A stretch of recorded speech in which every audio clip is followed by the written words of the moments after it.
ಮುಚ್ಚದೆ ಈ ಪ್ಲೀಸ್ ತೋಪ್ ಹೆಂಗ್ ಬಂತು? ಈ ಪ್ಲೀಸ್ ಗಿಡ ಹೆಂಗ್ ಬಂತು? ಕಾಂಪೌಂಡ್ ಯಾಕೆ ಹಾಕದ್ರಿ? ನ್ಯಾಚುರಲ್ ಆಗಿರೋದು ಬಿಡ್ಬೇಕಲ್ಲ, ಕಾಂಪೌಂಡ್ ಯಾಕೆ ಹಾಕದ್ರಿ?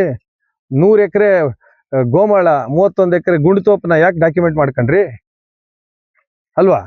ನಿಮ್ಗಾಗಿರೋದು 200 ಎಕರೆ 8 ಗುಂಟೆ, 208 ಗುಂಟೆ, 300 ಎಕರೆ 100 ಎಕರೆ ಎಲ್ಲಿಂದ ಬಂತು? ಇವೆಲ್ಲ ಹೇಳಕ್ ಹೋದ್ರೆ ನನ್ನ ಮುಂದೆ ಕೂರಿಸ್ರಿ, ತಪ್ಪಿದ್ದವ್ರನ್ನ ಚಪ್ಪಲಿ ತಗೊಂಡು ಅಲ್ಲೇ ಹೊಡಿಬೇಕು ನೀವು ಯಾರ. ಸರ್ ಈಗ ಕ್ಲಿಯರ್ ಆಗಿ ತೋರಿಸಿದೀನಿ ನಿಮ್ಗೆ, ವಿತ್ ಮ್ಯಾಪ್ ತೋರಿಸಿದೀನಿ. 90 ಎಕರ್ಸ್ ಬೋಗಸ್ ದಾಖಲೆಗಳು ಕ್ರಿಯೇಟ್ ಆಗಿದ್ದಾರೆ, ಪ್ರೇಮ ಫೇಶ ಕಾಣಿಸ್ತಾ ಇದೆ. ನಾನು ಇವತ್ತು ಯಾರೋ ಮಾಡಿದ್ದಾರೆ ಅಂತಲ್ಲ, ಮೊದಲೇ ನಡೆದೋಗಿದೆ. ಈಗ ಬೆಳಕಿಗೆ ಬಂದಿದ್ದು ಯಾಕೆ? ಇವ್ರು ಎಲ್ಲಾರ್ಗು ಗೂಂಡಾಗಿರಿ ಮಾಡಿ ಬೌನ್ಸರ್ಸ್ ಬಂದು ತೊಡೆ ತಟ್ಕೊಂಡು ಕಾಂಪೌಂಡ್ ಹಾಕಕ್ ಹೋದಾಗ ಊರವರೆಲ್ಲ ಎಚ್ಚೆತ್ಕೊಂಡಿದ್ದಾಗ ಇದೆಲ್ಲ ಬೆಳಕಿಗೆ ಬಂತು. ಇಲ್ಲ ಅಂದಿದ್ರೆ ನಮ್ ಗಮನಕ್ಕೆ ಬರ್ತಾರೆ. ನಾನು 5 ವರ್ಷ MLA ಆಗಿದೆ, ನನ್ನ ಗಮನಕ್ಕೆ ಇಲ್ಲ ಇದು. ಕಡೀರಿ ಇವಾಗ ಯಜಮಾನ್ರುಗಳು ಬಂದರೆ, ಮಾರಮ್ಮನ ದೇವಸ್ಥಾನ ಅಲ್ಲೇ ಇದೆ, ಇನ್ನೊಂದ್ಸಲ ಆಣೆ ಇಕ್ಕ ಕೇಳಿ. ಒಂದ್ಸಲ ಆಣೆ ಇಕ್ಕಿ 3 ಗಂಟೆ ರಾತ್ರಿಗೆ ಹೋಗಿ ಬೇರೆ ಕಡೆ ಪೂಜೆ ಮಗಳೆಲ್ಲ ಮಾಡಿದ್ದಾಯ್ತು. ಏನಕ್ರಿ ಆಣೆ? ಎಷ್ಟು ದಿನ ಬದುಕ್ತಿವ್ರಿ? ನಮ್ಮ ಆಯುಷ್ ಎಷ್ಟ್ರಿ? ಇನ್ನೊಂದು 30 ವರ್ಷ ಬದುಕಿರ್ತೀವ? ನಾವು ದುಡ್ದಿರೋದು ದುಡ್ಡನ್ನೇ ತಿನ್ನಕ್ ಆಗಲ್ಲ. ಯಾವ್ರು ಇವ್ರದ್ದು ಹಾಕೊಂಡು ಸೊತ್ಕೊಂಡು BP ಶುಗರ್ ಬಂದು ಲಕ್ವ ಹೊಡೆದು ಸಾಯಕ್ಕೆ ಬಾಳ್ಬಾಳದೆಲ್ಲ. ಇವ್ರ ಜನ್ಮಗಳಕ್ಕಷ್ಟು ಬೆಂಕಿ ಆಗ್ತವೆ, ಯಾವನೇ ಮಾಡಿರ್ಲಿ. ಇದ್ರ ಹಿಂದೆ ಇರೋರು, ಇಲ್ಲಿ ಮುಂದೆ ಇರೋರು ಮಾತ್ರ. ಹಿಂದೆ ಇರೋರು ಜಾಸ್ತಿ ಜನ ಅವ್ರೆ ಕಿಲಾಡೀಸ್, ಕಿಲ್ ಲೇಡೀಸ್ ಏನದ KGF ಅಲ್ಲಿ ಹೇಳ್ತಾರೆ. ನಾವು ರಾಜಕಾರಣಿಗಳಂತ ಹೇಳ್ಕೊಳಕ್ಕೆ ನಮಗ್ ನಾಚಿಕೆ ಆಗ್ತದ್ರಿ. ಬೇರೆ ದೇಶಗಳಿಗೆ ಹೋದ್ರೆ ಇವರೆಲ್ಲ ಗಲೀಜು ಅನ್ನೋ ಟೈಪ್ ನೋಡ್ತಾರೆ ನಮ್ಗೆ. ಇಂಥ ಅಗಳ ದೊರಡೆ ಮಾಡೋದಕ್ಕೆ ಪ್ರೊಟೆಕ್ಷನ್ ಏನ್ರಿ? ಅಗಳ ದೊರಡೆ ನಡೀತಾ ಇರೋದಕ್ಕೆ ಪ್ರೊಟೆಕ್ಷನ್? ದೇವ್ರೇ ಕಾಪಾಡ್ಬೇಕು ನಮ್ಮನ್ನ. ಸರ್ ಇದು ಹೃದಯ ರೋಗ ಮತ್ತು ಹೃದಯ ಶಸ್ತ್ರಚಿಕಿತ್ಸೆ, ವ್ಯಾಸ್ಕುಲರ್ ಶಸ್ತ್ರಚಿಕಿತ್ಸೆ, ಸಮಗ್ರ ಹೃದಯ ಆರೈಕೆ ಸೇವೆಗಳಿಗಾಗಿ ನಿಮ್ಮ ವಿಶ್ವಾಸಾರ್ಹ RL Jalappa Narayana heart centre, STUMC campus, Tamaka, Kolar. 180030090309.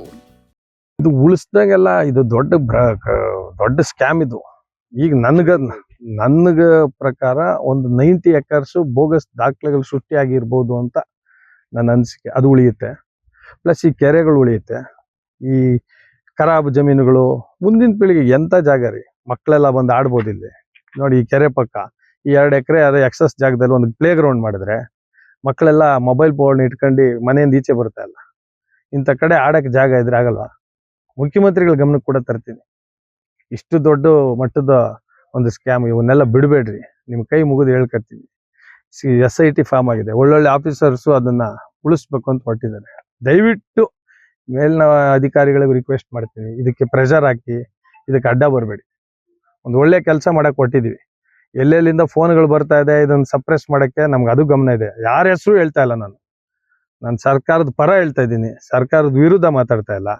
ರೈತರಿಗೆ ಗೌರ್ಮೆಂಟ್ ಜಮೀನುಗಳನ್ನ ಉಳ್ಸೋಣ, ಸಾಧ್ಯವಾದಷ್ಟು ಕಣ್ಣು ಮುಂದೆ ಇರೋದು ಮಾಡೋಣ. ನಾನು ಎಲ್ಲ ದೇಶದ್ದೆಲ್ಲ ಮಾಡೋಕ್ಕಾಗತ್ತಾ? ನೋಡಿ, ಇಷ್ಟನ್ನ ಮಾಡಕ್ಕೆ 3 ತಿಂಗಳು ನಾನು ಕೆಲಸ ಬಿಟ್ಟು ಮಾಡ್ತಾ ಇದ್ದೀನಿ. ಎಲ್ಲಾ ಜಮೀನಿಗೂ ಉಳಿಸೋ ಶಕ್ತಿ ನನಗೂ ಇರಲ್ಲ. ಉಳಿಸಿ ನೀವು ಅಷ್ಟೇ. ಮೀಡಿಯಾದವ್ರಿಗೆಲ್ಲ ರಿಕ್ವೆಸ್ಟ್ ಮಾಡ್ತೀನಿ, ಇಂಥವಕ್ಕೆಲ್ಲ ಬಂದಾಗ ಯುನಾನಿಮಸ್ ಆಗಿ ಡಿಸಿಷನ್ ತಗೊಳ್ರಿ. ಈ ಲೂಟಿಕೋರರಿಗೆ ಸ್ವಲ್ಪ ಬುದ್ಧಿ ಕಲ್ಸೋಣ. 3 ವರ್ಷದ ತರ್ಸಕ ಯಾಕೆ 8 ವರ್ಷದಿಂದ ಏನ್ ಮಾಡ್ತಾ ಇದ್ರಿ? ಶಾಸಕರಿಗೆ ನಾನೇ ಹೇಳ್ತೀನಿ, ಸ್ವಾಮಿ ನನ್ನ ಹತ್ರ 180 ಎಕರೆದು ನಿಮ್ಗೆ ಕೊಡ್ತೀನಿ, ಮಾಡ್ತೀರಾ? ಏನ್ ತನಿಖೆ ಮಾಡಿಸೋದು? ಎಲ್ಲ ತನಿಖೆ ಮಾಡಿಸಿ, ಎಲ್ಲ ಫಸ್ಟ್ ಮಾಡಿಸಿ. ಮಾಡಿಸ್ಲಿಲ್ಲ ಅಂದ್ರೆ ನೀವು ತಪ್ಪು ಅಂತ ಹೇಳ್ತೀನಿ. ನಾನೇ ಕೊಡ್ತೀನಿ. ಇಡೀ ಮಾಲೂರು ತಾಲೂಕಲ್ಲಿ 37 ಎಕರೆ ಕಾಡು ಹೊಡೆದಿರೋದಿದೆ, ಅದೇ ಕೊಡ್ತೀನಿ ಫಸ್ಟ್. ರಾಜೇಂದ್ರ ಅವ್ರೆ, ಕರೆಕ್ಟಾ? 37 ನೋಡಿ, ಎಂತ ಒಳ್ಳೆ ಕಾಂಪ್ಲಿಮೆಂಟ್ ಕೊಟ್ಟಿದ್ದೀನಿ. ಅವ್ರ ರಾಜ್ಕುಮಾರೇ ಕರೆಕ್ಟ್, ನೀವ್ ಹೇಳೋದು ನಿಜ. ಅವರೇ ನಮ್ ರಾಜ್ಕುಮಾರು. ಇವತ್ತು ಭ್ರಷ್ಟಾಚಾರದ ವಿರುದ್ಧ ಅವರೇ ಓಡಾಡ್ಬೇಕು. ಪಿಕ್ಚರ್ ಅಲ್ಲಿ ಓಡಾಡಲ್ವಾ, ಹಂಗೆ ಇವ್ರು ಓಡಾಡ್ತಾರೆ. 37 ಎಕರೆ ಕಾಡ್ನ ಹೊಡೆದಿರೋದು ಡಾಕ್ಯುಮೆಂಟ್ ನಾಳೆ ಕೊಡ್ತಾ ಇದ್ದೀನಿ ಅವ್ರ ಕೈಗೆ. ಅಲ್ಲ, ಅವ್ರಿಗೆ ಕೊಡ್ತೀನಿ. ಅವ್ರು ಹೊಡೆದಿರೋ ಅಂತ ಹೇಳೋದ ನಾನು. 37 ಎಕರೆ ಕಾಡು ಹೊಡೆದಿ ಬಂಡೆಗಳು ತಿಂದಾಕಿರೋದೈತೆ. ಫಸ್ಟ್ ಅದೇ ತನಿಖೆ ಕೊಡಿಸ್ಲಿ. ಬಗೆ ಹೇಳ್ತಾ ಇಲ್ಲ, ಶಾಸಕರಿಗೆ ಕೊಡ್ತೀನಿ ಅಂತ ಹೇಳ್ತಾ ಇದೀನಿ. ಪಾಪ ಅವ್ರ ಮ್ಯಾಕೆ ಹೇಳ್ತೀರಿ? ಅವ್ರು ನೋಡ್ರಿ, ಅವ್ರಿಗೆ ರೆವಿನ್ಯೂ ಅಂದ್ರೆ ಏನ್ ಗೊತ್ತಿಲ್ಲ. ಪಾಪ ರೆವಿನ್ಯೂ ರೆಕಾರ್ಡ್ಸ್ ಅಂದ್ರೆ ಗೊತ್ತಿಲ್ಲ, ತಿದ್ದೋದ್ ಹೆಂಗೆ ಅಂತ ಅವ್ರಿಗೆ ಗೊತ್ತೇ ಇಲ್ಲ. ಅವ್ರಿಗೆ ಕೊಡೋಣ ಪಾಪ, ಕೊಟ್ರೆ ಉಳ್ದಿದ್ದೆಲ್ಲ ಅವರು ನೋಡಿ ಉಳಿಸ್ಲಿ ಅಂತ ಹೇಳ್ತೀನಿ. ಇನ್ನು ವ್ಯಾಸರಾಯನ ಕೆರೆ ಇದೆ, ಕೊಡ್ತೀನಿ 7 ಎಕರೆ. ವ್ಯಾಸರಾಯನ ಕೆರೆನೇ ಇಲ್ಲ ಈಗ. ಚನ್ಕಲ್ ಹತ್ರ ಒಂದು 3 ಎಕರೆ ಐತೆ, ಒಳ್ಳೆ ಎಕರೆ ಒಂದು 3 ಕೋಟಿ. ದ್ಯಾಪ್ಸಂದ್ರದ ಹತ್ರ ಇರೋದು ಕೊಡ್ತೀನಿ. ಉಂಗೇನಹಳ್ಳಿದು ಕೊಡ್ತೀನಿ, ಶಿವಾರಪಟ್ಟಣದ್ದು ಕೊಡ್ತೀನಿ, ಚೌಡದೇನಹಳ್ಳಿದು ಕೊಡ್ತೀನಿ, ಚಿಕ್ಕ ತಿರುಪತಿದು ಕೊಡ್ತೀನಿ. ಎಲ್ಲ ಮಾಲೂರು ಫೈಲ್ಸ್ ಅಲ್ಲಿ ಎಲ್ಲ ಇಂಟ್ಯಾಕ್ಟ್ ಆಗಿದೆ. ಇವ್ರು ಏನು ಮಾಡ್ಲಿಲ್ಲ ಅಂದ್ರೆ ಅದು ಕೊಡೋ ಜಾಗಕ್ಕೆ ಕೊಡ್ತೀನಿ. ಮಾಡೋದಿಷ್ಟೇ, ನಿಮ್ಗೆ ಮ್ಯಾಪ್ಸ್ ಕೊಡ್ತೀವಿ, ಎತ್ತುವರಿ ಆಗಿರೋದು ಮ್ಯಾಪ್ ಎಲ್ಲ ಒಂಥರ ಟೂರ್ ಅಂತ ಮಾಡ್ಕೋಬೇಕು ನೀವು. ಆ ಮ್ಯಾಪ್ ಇಟ್ಕೊಂಡು ದಿಶಾಂಕ್ ಆ್ಯಪ್ ನೀವು ಲೋಡ್ ಮಾಡ್ಕೊಂಡ್ರೆ ನೀವೆಲ್ಲಿ ಓಡಾಡ್ತಾ ಇದ್ದೀರಾ ಅನ್ನೋದು ಕೂಡ ಗೊತ್ತಾಗುತ್ತೆ. ಹಾಗೆ ಆಕ್ಚುಲ್ ಆಗಿ ಎಲ್ಲೆಲ್ಲಿ ಎನ್ಕ್ರೋಚ್ ಆಗಿದೆ ಅನ್ನೋದು ಗೊತ್ತಾಗುತ್ತೆ. ಈಗ ನಿಮಗೆ ಸಮಯ ಟೈಮ್ ಕಡಿಮೆ ಕೊಟ್ಟಿದ್ದಾರೆ ತಾಲೂಕು ಆಡಳಿತ, ಒಂದು ಅರ್ಧ ಗಂಟೆ ಟೈಮ್ ಮುಗಿಸ್ಕೊಂಡು ಹೋಗಿ. ಇಲ್ಲಿ ಸ್ಮಶಾನ ಒತ್ತುವರಿ ಆಗಿರೋದು ನಿಮ್ ಗಮನಕ್ಕೆ ಬಂತು, ಕೆರೆ ಒತ್ತುವರಿ ಆಗಿರೋದು ಗಮನಕ್ಕೆ ಬಂತು, ಆಮೇಲೆ ನಾಲೆಗಳಂತೂ ಎಲ್ಲ ಮುಚ್ಚೆ ಹಾಕ್ಬಿಟ್ಟಿದ್ದಾರೆ. ಇದನ್ನೆಲ್ಲ ಸೇರಿಸಿ ಕಾಂಪೌಂಡ್ ಹಾಕಿರೋದು ಕೂಡ ನೋಡಿದ್ದೀರಾ. ಅಷ್ಟೇ ನಾನು ಹೇಳೋದು. ಇಲ್ಲಿ ಇನ್ನು 100 ಎಕರೆ ಏನು ಬೋಗಸ್ ಡಾಕ್ಯುಮೆಂಟ್ ಕ್ರಿಯೇಟ್ ಮಾಡಿದ್ದಾರೆ, ಅದನ್ನ AC DC ಅವರು ಜವಾಬ್ದಾರಿ ತಗೋತಾರೆ. ಅಂದ್ರೆ ಅವ್ರ ಕೇಸ್ ಹಾಕೊಂಡು ಪಾಣಿ ಮಿಟೇಟ್ ಆಗೋ ತನಕ ಅದು ನಮ್ದು ಅಂತ ಹೇಳಕ್ ಬರಲ್ಲ. ನಮ್ಮ ಅಲಿಗೇಷನ್ನು ಪ್ರೈಮಾ ಫೇಶಿಯಾ ಡಾಕ್ಯುಮೆಂಟ್ಸ್ ಎಲ್ಲ ಅವ್ರಿಗೆ ಕೊಟ್ಟಿದೀವಿ. ಹಿಂಗಾಗಿ ಮೇಲ್ನೋಟಕ್ಕೆ ನಿಮ್ ಕಣ್ಣಿಗೆ ಕಾಣಿಸ್ತಾ ಇದೆ ಎಷ್ಟು ಸುಂದರವಾದ ಜಾಗ ಇದೆ ನೋಡಿ. ಇದಕ್ಕೆ ಸುತ್ತು ಮರ ಗಿಡ ಉಣಿಸಿದ್ರೆ 40 ಎಕರೆ. ನಾನು ಬರ್ಲಿಲ್ಲ ಅಂದ್ರೆ ಈ ಕೆರೆನೇ ಇಲ್ಲ. ಏನು ಒಳಗಡೆ ಇದೆ ಏನದೆ ಒಳಗಡೆ ಐತೆ ಅಷ್ಟೇ. ಅಗಳಕೋಟೆ ಅನ್ನೋದು ಬೇಚಾರ್ ವಿಲೇಜ್ ಗ್ರಾಮ, ಬೇಚಾರ್ ಗ್ರಾಮನೂ ಅಲ್ಲ, ಗ್ರಾಮ ಠಾಣನೂ ಇದೆ. ಅಗಳಕೋಟೆಗೆ ಬಾಂಡಿಂಗ್ ಏನಂದ್ರೆ ಗುಟ್ಟಳ್ಳಿ, ಕೆಂಸಂದ್ರ ಸುತ್ತಮುತ್ತ ಊರೆಲ್ಲ, ಆ ಊರುಗಳಿಗೆಲ್ಲ ಜಮೀನ್ ಕಡಿಮೆ ಇದೆ. ಇದು ಜೋಡಿ ಗ್ರಾಮ, ಜಾಸ್ತಿ ಜಮೀನ್ ಇರೋ ಜಾಗ. ಸೊ ಇದರಲ್ಲಿ ಸರ್ಕಾರಿ ಅಂತೇಳಿ 2 ಎಕರೆ ಮಶಾಣ ಇದೆ. ಮಶಾಣ ಕೂಡ ಯಾವ ಪರಿಸ್ಥಿತಿಲಿ ಇದೆ ನೀವೇ ನೋಡಿದಿರ. ಇದನ್ನೆಲ್ಲ ಬಿಟ್ಟು ಯಾರೋ ಬಂಡವಾಳ ಹಾಕೋರು ಅಕ್ಕಪಕ್ಕವ್ರ ಜೊತೆ ಸಂತೋಷವಾಗಿರ್ಬೇಕು. ಬೋಗಸ್ ಡಾಕ್ಯುಮೆಂಟ್ ಯಾವತ್ತಿದ್ರು ಈಚೆ ಬರುತ್ತೆ ಅನ್ನೋದು ಅವ್ರು ತಿಳ್ಕೋಬೇಕು. ಅದು ಬಿಟ್ಬಿಟ್ಟು ಕೇಳಕ್ ಹೋದವ್ರ ಮೇಲೆಲ್ಲ FIR ಹಾಕ್ಸೋದು ಎಲ್ಲಿಗೆ ಹೋಗ್ತಾ ಇದೆ? ಮಾಡ್ತಾ ಇದಾರೆ ತಹಸೀಲ್ದಾರ್ ಅವರು. ಇನ್ನೂ ಇಲ್ಲ, ನಾನು ಹೇಳೋದು ಬರೀ 5 JCB ತಂದಿದ್ದಾರೆ. ಇದು 20 JCB ತಂದ್ರು 3 ದಿನ ಆಗುತ್ತೆ.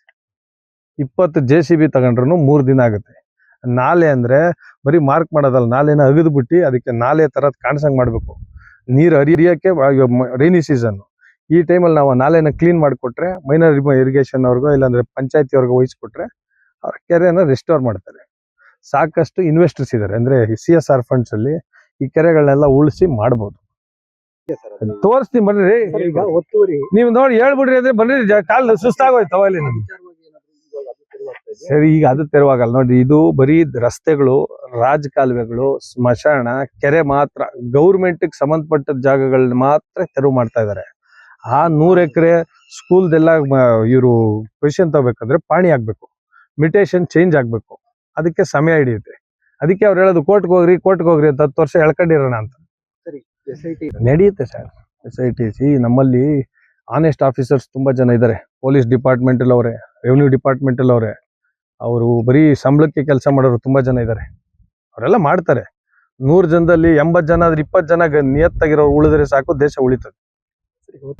ಡಿಮ್ಯಾಂಡ್ ಏನಿಲ್ಲ ಸರ್. ಇವಾಗ ನಾನು 1-2 ಎಕರೆ ಎಲ್ಲ ಮಾಡ್ಕೊಂಡಿದ್ರೆ ನನಗೂ ಆ ಶಕ್ತಿ ಇರ್ತಾ ಇರ್ಲಿಲ್ಲ ಬರಕ್ಕೆ. ನಂದೆತ್ತೀನಿ ಅನ್ನೋರವ್ರು ಅಲ್ವಾ, ನಿಂದೆತ್ತೀನಿ ಬಾ ಅಂತಾರೆ. ಏನು ಮಾಡದೇ ಇರೋದಕ್ಕೆ ಧೈರ್ಯವಾಗಿ ಇಲ್ಲಿ ಬಂದು ನಿಂತಿದ್ದೀನಿ. ಎಲ್ಲ ಮಾಡಿದ್ದಾರೆ. ನಾನು ಎಲ್ಲಾ ಕಡೆ ಸರ್ವೆ ಮಾಡಿರೋದು ಪಾಪ ಪ್ಲೇಸ್ಮೆಂಟ್ ಅಲ್ಲಿ ಇಟ್ಬಿಟ್ಟು ಹೊಟ್ಟಾಗಿದ್ದಾರೆ. ಅದನ್ನೆಲ್ಲ ಕಿತ್ ಹಾಕ್ಬಿಟ್ಟಿದ್ದಾರೆ. ಮತ್ತೆ ಸರ್ವೆ ಆಗುತ್ತಿದ್ದು. ಇದು ಮೊದಲನೇ ಸರ್ವೆ ಅಲ್ಲ, ಇದು ಇಂಥವು ಇನ್ನೂ 10 ಸರ್ವೆ ಆಗುತ್ತೆ ನನಗೆ ಗೊತ್ತಿದೆ. ಇವರು ಪ್ರತಿಯೊಂದು ಮಾಡ್ತಾನೆ ಇರ್ತಾರೆ ಹಿಂಗೆ. ಏನೇನು ಮಾಡ್ಬೇಕು ನಾನು ಹೇಳೋದು. ಇಲ್ಲಿ ಯಾರೋ ರೈತ ಎನ್ಕ್ರೋಚ್ ಮಾಡಿದ್ರೆ ಏನೋ ಜಾಗ ಎಕ್ಸ್ಟ್ರಾ ಆಯ್ತು ಮಾಡ್ಕೊಂಡವನೆ ಅಂತ ಹೇಳ್ಬೋದು. ಆಯ್ತು, ಕೃಷ್ಣಪ್ಪನವ್ರು ಮಾಡೋ ಕಾಲದಿಂದ ಯಾರಿಗೂ ರೈತರಿಗೆ ತೊಂದರೆ ಕೊಟ್ಟಿಲ್ಲ. ಅವರು ಏನ್ ಈ ಕೃಷ್ಣಪ್ಪ ಅಂತಿದಾರಲ್ಲ, ಅವರು ನಿಜಕ್ಕೂ ರೈತರಿಗೆ ತೊಂದರೆ ಮಾಡಿದವರಲ್ಲ. ಒಳಗ್ ಬರೋರು ಎಲ್ಲ ಅನ್ಯೋನ್ಯವಾಗಿದ್ರು. ಈ ಕೃಷ್ಣಪ್ಪ ಇಂದ ಈ ಗಂಗಾಧರ್ ನಾಯ್ಡು ಅನ್ನೋ ಒಂದು ಜಮೀನ್ ತಗೋತಾನಲ್ಲ, ಅವಾಗಿಂದ ಶುರು ಆಗಿದೆ.